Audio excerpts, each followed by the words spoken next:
Buck, I think that's over. I think that's done, but What do you mean? I think his career is finished. That remark from 50 Cent landed with weight, because shortly afterward, young Buck spiraled into bankruptcy, became buried under IRS liabilities, and even served time over probation violations. His career didn't collapse overnight. It unraveled in slow motion. And the root cause behind that downfall carries a darkness most fans never saw coming. To understand the full picture, you have to roll it back to the beginning, because Buck's rise from nothing is its own wild saga and sets the tone for everything that followed. Growing up in Nashville, Tennessee, young David Brown wasn't living any kind of comfortable childhood. He spent those early years constantly shifting from one side of the city to another, Seafright in North Nashville, then the J.C. Napier project in the South, then the South 7th developments. By the time he was only 8, this kid knew Nashville corner to corner, navigating different hoods and absorbing a street reality that would later pour straight into his music. Trying to put some cash in his pocket and support the household however he could, young Buck hustled every legitimate job he could find, pumping gas for spare change, mowing lawns, cleaning cars, any gig that brought in even a few dollars. Music became the escape hatch, the dream he clung to. He started freestyling with his day ones, taking on anyone willing to battle, slowly earning a reputation inside Nashville's underground rap scene. And this is where the story showcases that early Buck grind, relentless, hungry, and fearless. Buck and one of his boys stumbled on BG's Chopper City CD and noticed a phone number for Cash Money Records printed on the back. Two young teenagers, with no blueprint and no business experience, actually dialed that number with a daring plan. They claimed they wanted to book Cash Money for a Nashville performance for about $5,000. Against all odds, the booking was accepted. Now, the show never materialized, but what came out of that call ended up redirecting Buck's entire future. No exaggeration. What did happen was Buck and Lil Jimmy ended up meeting everybody at Cash Money Records, and the first thing that Birdman told Buck was to spit a freestyle for him, and he put him up against Lil Wayne at that time, and they went back and forth, and that ended up impressing Birdman. Birdman was impressed enough to fly Buck straight to New Orleans and explore signing him to Cash Money Records. At just 14 years old, Buck made a defining choice. He walked away from school completely to chase rap full-time. Whether that was the right decision for someone that young is a debate for another day, but it made one thing crystal clear: this wasn't a hobby. There was no plan B. Music was the mission, the lifeline, the way out. Buck ended up coming on with them and hopefully having his situation figured out as well. But as years went on, Buck said he spent 3 to 4 years with Cash Money and none of his music ever got released. He got essentially put on the back burner, while the other artists on Cash Money like Lil Wayne, Juvenile, BG, so on and so forth, ended up blowing up. The lone surviving footage from Buck's entire Cash Money era is a cameo in the Big Timmus Big Bowlin' music video. By 1999, he'd reached his limit. He watched artists around him skyrocket while he remained sidelined, and he made the hard decision to leave Cash Money and return to Nashville to carve his own lane. But those years weren't wasted. He picked up essential industry knowledge, built important relationships, including with DJ Paul of 3 6 Mafia and Juvenile, and those connections would later become pivotal. Back home, Buck reconnected with his crew and launched an independent grind. No label money, just raw hustle. On August 22, 2000, he released Thug Until the End with his partner DT. And something unexpected happened. The project charted, number 34 on the US R&B list and number 17 on the US independent rankings. For a self-funded album from an unknown Nashville rapper, the impact was massive. Buck moved around 10,000 units, small compared to major artists, but enormous for a street-level independent push. More importantly, it signaled that the vision was real. There was an audience. There was momentum. Then came the moment that forced him to confront reality, the moment that demanded he choose between two very different paths. And out of my ordeal back in the streets, I ended up getting shot in a home invasion and a robbery. One in the arm and two, one in the upper thigh area. It was enough for me to wake up and really realize that, yo, if this shit keep going on like this, I'm either to get killed or I'm gonna go to jail. And I really realized that because I was getting down for real. Really started to devote more of my time to the music then, the studio, period. After bouncing back from being shot during a home invasion robbery, Buck made a promise to himself. The street life was done. His focus would be locked entirely on music. And right when he needed a lifeline most, one came from a familiar place. DJ Paul of 3 6 Mafia, longtime admirer of Buck's raw talent and writing ability, heard about the shooting and reached out immediately. He sent Project Pat to scoot Buck from Nashville and bring him to Memphis to record. Those sessions led to Buck's first major album placement, Memphis on 3 6 Mafia's When the Smoke Clears 6661. It was the breakthrough he'd been chasing, the exposure that planted the seeds for everything that followed. But even with that momentum, Buck never officially signed with 3 6 Mafia. He returned to Nashville and continued pushing independently, but now with stronger visibility and powerful connections. Still, before the story moves forward, we have to explain how Buck ended up joining G-Unit, because that chapter alone is unbelievable. And it all started when Birdman, his old Cash Money plug, re-entered the picture with a new idea. Everything looked different from the days when Buck first tried to break in with Cash Money in the late 90s. By now, the label had exploded into a full-fledged powerhouse, expanded headquarters, luxury cars lining the lot, and an operation running on a whole new level. Birdman approached Buck with an invitation to join a new collective he was forming called Head Busters. Buck flew back to New Orleans, but almost immediately, history began to repeat itself in all the wrong ways. After nearly a week of waiting for progress, with no contract in sight, no concrete timeline, and nothing materializing from the promises, Buck's patience started to crack. He wasn't that young, wide-eyed teenager anymore. He was a grown man with responsibilities, momentum building at home, and no time to waste in limbo. And then, in a twist of timing that shifted everything, Juvenile walked into the Cash Money offices. He was stunned to find Buck still sitting there, waiting. Juvenile himself was going through a transitional period, dealing with his own clashes with Cash Money, and right there, he extended Buck an offer that would reshape the entire direction of his career. Juvie happened to pull up at the office, and when he pulled up, he was kind of shocked to see me there. I'm like, I've been here for a whole week. And he was like, man, you want to get up out of here for a minute? You know what I'm saying? And I took that ride with Juvie, and that's where my career started, with Juvenile. Buck officially shifted into Juvenile's UTP label, though here's the crucial twist that shows how sharp he already was. When Juvenile handed him the contract, Buck took it home, slid it under his bed, and never signed it. Straight survival instincts. During that period, he dropped 2 projects, Born to be a Thug on October 10, 2002, and a UTP Players compilation on October 8, 2002. But legally, he was never bound to the label. Why? Because Buck was watching how the industry moved. He'd already lived through the Cash Money chaos, and he noticed Juvenile facing his own deep conflicts with the label, problems that made the entire situation unstable. At one point, Juvenile even told Buck directly that if a better opportunity came along, he should take it. While on tour with Juvenile, their bus made a stop in New York. This was 2002, and 50 Cent held the biggest buzz in the entire city. Nobody was hotter. The streets were vibrating with his name. The tour bus driver happened to have a connection to 50's former manager Show Money XL, and Buck pushed him hard to make the link happen. Kept insisting they try to bring 50 onto the bus so they could possibly craft something together. And somehow, it actually went down.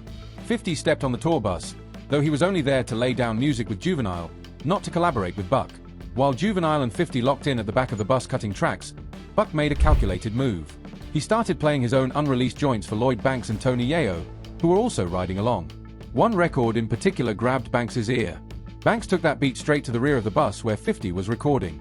50 ended up jumping on it, and that song later became Bloodhound on the iconic Get Rich or Die Trying album. But that wasn't technically the first track released with all 4 of them involved. That honor belongs to A Little Bit of Everything off the 50 Cent is the Future mixtape. But Bloodhound was the one that introduced Buck to the mainstream audience. At that stage, 50 liked what Buck brought to the table but couldn't offer any official signing because he himself wasn't under a major label yet. But he kept Buck in mind. And when UTP inevitably collapsed, just like Buck expected, fate stepped in once more. A week after the deal fizzled out with UTP, 50 Cent ended up calling Young Buck and said, hey, we want that Bloodhound track, we'll pay you $20,000 for it, let us put it on the album, and the track is getting mixed by Eminem and Dr. Dre. 50 arranged to fly Buck out to Los Angeles to sit down with him, Eminem, and Dr. Dre, and finalize his addition to G-Unit. For any up-and-coming rapper trying to make it, this was a dream scenario, especially for someone who had already endured so many setbacks and empty promises. Buck's first major G-Unit Records placement was Bloodhound on 50's Get Rich or Die Trying. But 50 played the long game in shaping Buck's rollout. Instead of immediately releasing Buck's solo project, he pushed out the group album Beg for Mercy first, presenting Buck to the world as part of the unit. Beg for Mercy hit number 2 on the Billboard 200 and moved 377,000 copies in its first week. To date, it has sold more than 2.7 million in the US and sits just shy of diamond worldwide. Young Buck had stepped onto the biggest stage imaginable. The entire culture was paying attention. Following G-Unit's proven blueprint, Buck released a mixtape titled Welcome to the Hood on May 31, 2004, hosted by DJ Woo Kid, building anticipation for his solo debut. On July 2, 2004, the lead single Let Me In, featuring 50 Cent, dropped and peaked at number 34 on the Billboard Hot 100. Then the moment arrived. On August 24, 2004, Buck delivered his debut album, Straight Outta Cashville. The outcome was massive. No exaggeration. The album entered the Billboard 200 at number 3, pushed 361,000 copies in its first week, and went platinum. The second single, Shorty Wanna Ride, became Buck's highest charting solo record, landing at number 17 on the Billboard Hot 100. But beyond the sales and chart positions, Buck achieved something far more meaningful. He shattered what had long been called the Nashville curse, becoming the first non-country artist from Nashville to break into major mainstream hip-hop success. For decades, artists had complained about an invisible ceiling that kept Nashville rappers from rising. Buck demolished that barrier, opening the lane for the entire city. Then came November 15, 2004, at the Vibe Awards, an incident that would have lingering consequences for Buck's career. That night, Dr. Dre, Eminem, 50 Cent, the whole G-Unit camp, and Suge Knight were all in the building. A man named Jimmy Johnson allegedly put his hands on Dr. Dre, and young Buck allegedly stabbed Johnson in the chaos. Buck went into hiding but ultimately turned himself in a few days later. It took around a year and a half for the case to settle, resulting in 3 years of probation and 80 hours of community service. And while the legal outcome was relatively light, this moment served as the first serious red flag, the earliest sign that Buck's street loyalty and reflexes could one day jeopardize everything he had built. In 2005, Buck stayed locked in, continuing to elevate his name. He landed on 3 6 Mafia's huge record Stay Fly, which climbed to number 13 on the Billboard Hot 100 and earned double platinum status. He also released an independent project designed to spotlight the upcoming G-Unit South roster, an entire Division 50 had placed under Buck's leadership. Buck was evolving beyond just an artist. He was becoming an executive, building a sub-label within the larger G-Unit machine. In 2006, Buck saturated the streets with mixtapes, preparing fans for his second album. On February 6, 2006, he dropped Case Dismissed, the introduction of G-Unit South with DJ Drama, both celebrating the resolution of his Vibe Awards case and formally presenting the artists he was grooming under the G-Unit South umbrella. But while Buck was developing his sophomore album Buck the World, a serious rift formed between 50 Cent and their mutual manager Shaw Money XL. 50 gathered the entire G-Unit squad and told them they needed new management because he was cutting ties with Shaw. And this is where Buck's trademark loyalty, once seen as a strength, became a problem in 50's eyes. Buck and Shaw Money had grown extremely close. So close that Buck even served as best man at Shaw's wedding. When 50 ordered everyone to drop Shaw, Lloyd Banks and Tony Yayo followed instantly, but Buck refused. Shaw Money had became a best friend of mine. I'm the best man on this man's wedding.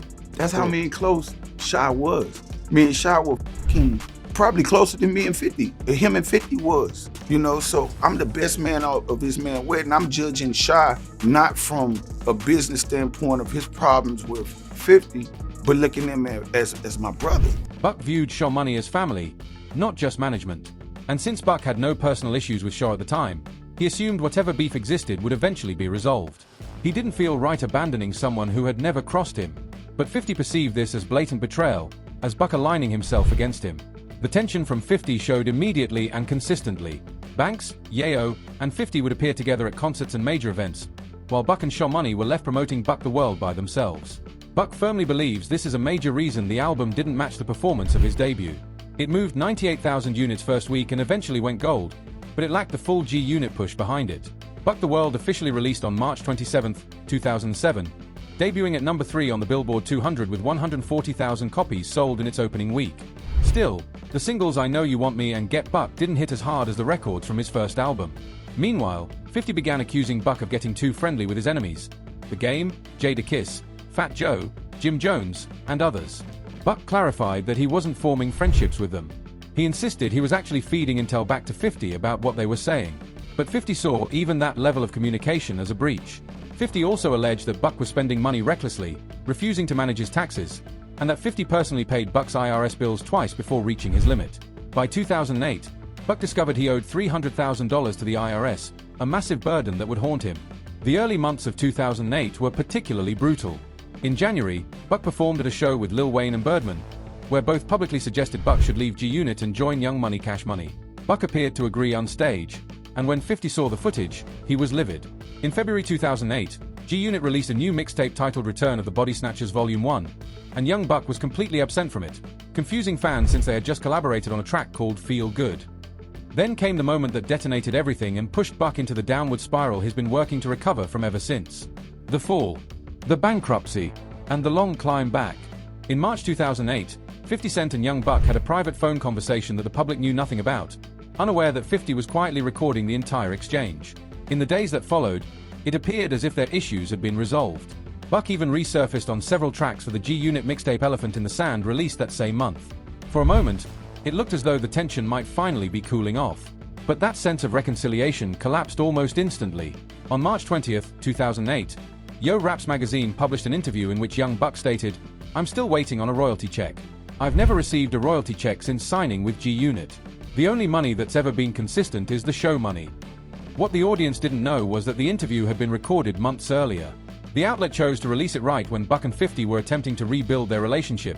An absolutely disastrous moment for that material to surface.